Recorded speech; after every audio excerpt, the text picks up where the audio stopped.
What followed September 11, 2001 was not only war, fear, or surveillance.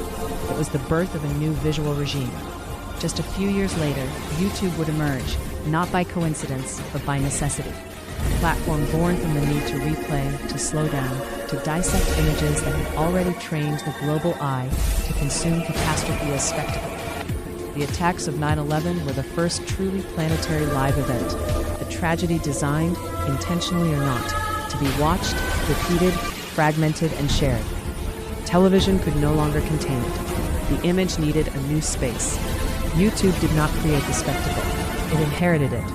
It was built on the ruins of that day, on endless replays, amateur perspectives, collapsing towers looped until meaning dissolved. A medium born from trauma, normalized through repetition. From that moment on, history would no longer happen once.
Inside the towers, there is no panorama, no skyline, no symbolism. There is only interior space, compressed, overheated, collapsing inward. Offices become traps. Corridors lose direction. Elevators turn into vertical graves. What the camera never showed, what the broadcast avoided, is the transformation of architecture into a weapon. Fire does not spread, it occupies. Smoke does not rise, it invades. Sound does not echo, it suffocates.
people do not run heroically. They hesitate, they search, they collide with walls that were never meant to burn. This is not an accident happening inside a building. This is a building being used to grind bodies between floors, used to erase identities, used to turn workspaces into slaughterhouses. The towers were transparent only from the outside. Inside, they were blind. And hell, as always, was not spectacular. It was functional.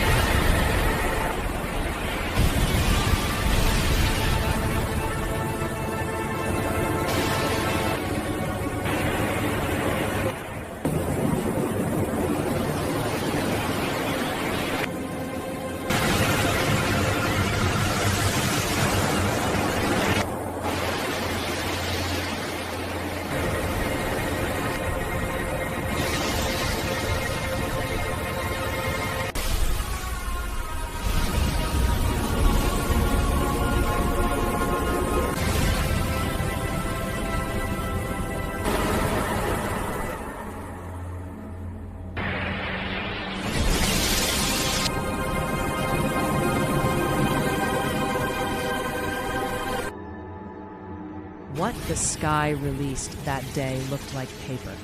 White light turning slowly in the air, as if the towers were shedding documents, memories, offices made weightless. But among those pages, there were other fragments, so small, so broken, they learned to fall like paper. Flesh reduced to flutter, bodies undone into motion. And the illusion held, because the eye prefers to believe that what drifts is only paper, never what once breathed.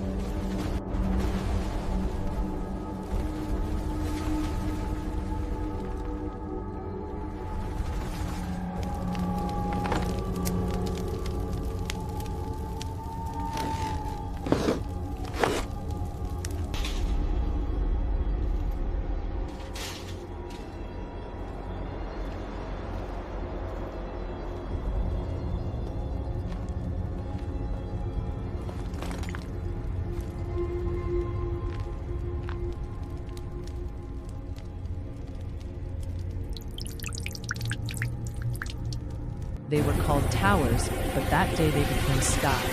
And what vanished with them were not numbers, not abstractions, not collateral damage.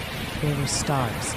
Ordinary stars. Men and women with names, habits, mornings, plans.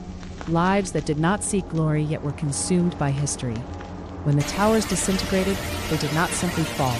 They scattered. Like stars collapsing into dust, their light extinguished in silence, their matter absorbed by the air of a wounded city. America lost more than buildings. It lost constellations. And the tragedy was not only that they died, but that their brilliance was reduced to debris, to ash, to something no longer allowed to shine. Yet stars do not disappear. They change form. And somewhere beyond the smoke, beyond the spectacle, their light still exists, not as myth, but as memory.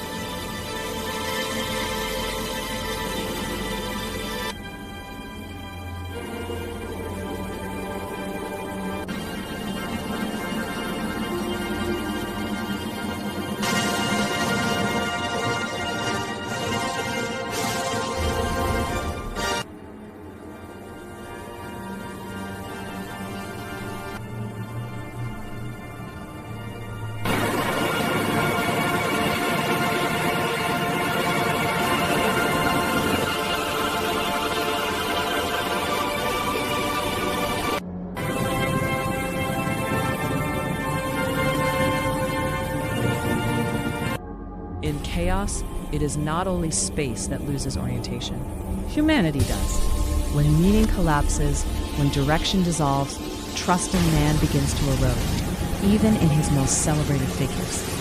That day, power appeared disoriented, frozen, suspended.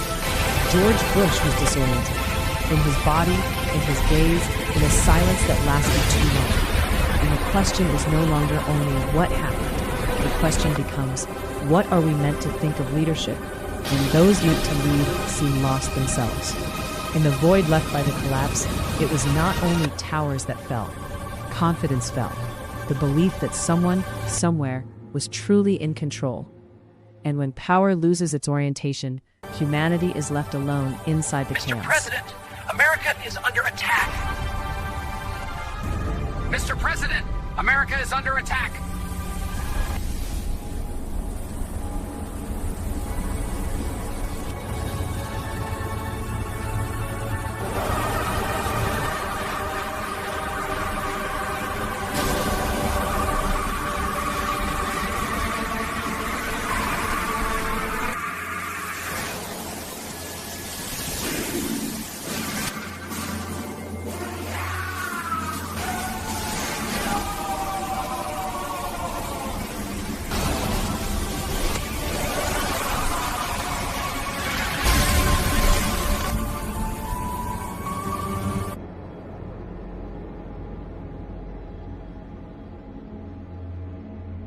Inside the moment. Inside the moment again.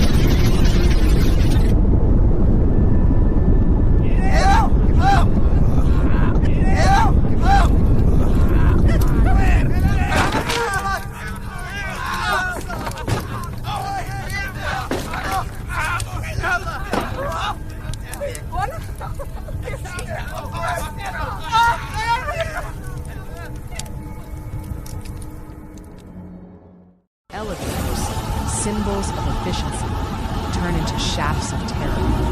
Vertical tunnels where heat rises faster than hope, where escape becomes impossible by design. Inside the towers, architecture stops being neutral. Walls become limits, floors become weapons, ceilings become pressure. This is not panic. Panic is short. This is endurance. People wait. People knock. People crawl under smoke they cannot see through. Follow them.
Blazing infernos, consuming everything in intense flames and scorching heat.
And while the outside world watches images, inside there are no images left, only sensations. Burning lungs, darkness pressing on the eyes, sounds that do not belong to language anymore. Bodies begin to change, not dramatically, gradually. Skin reacts, muscle weakens, balance fails. This is how a building kills, not with explosion, but with process, because asbestos was inside towers and will never forgive with time.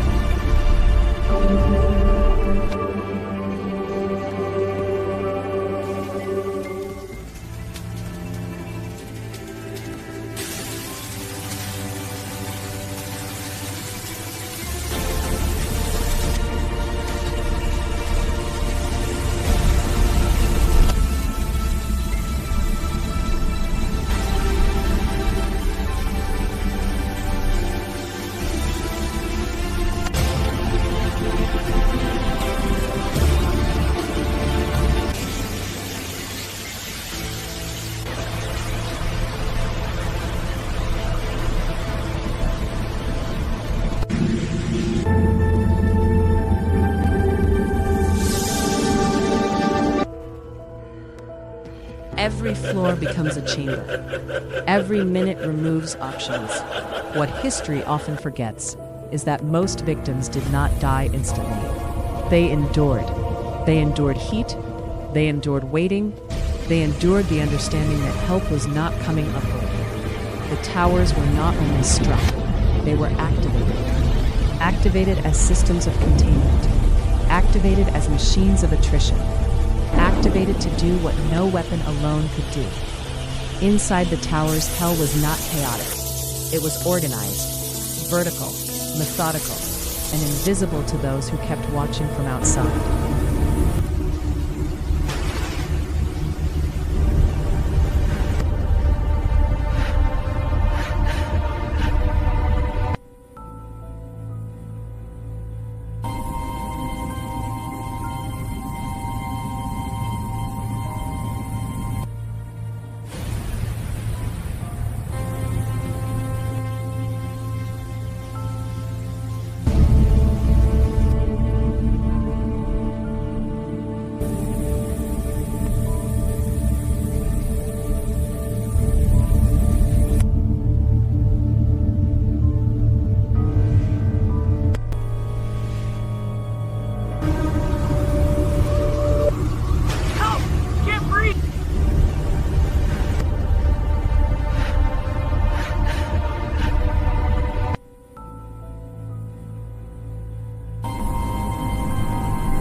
I don't see any of the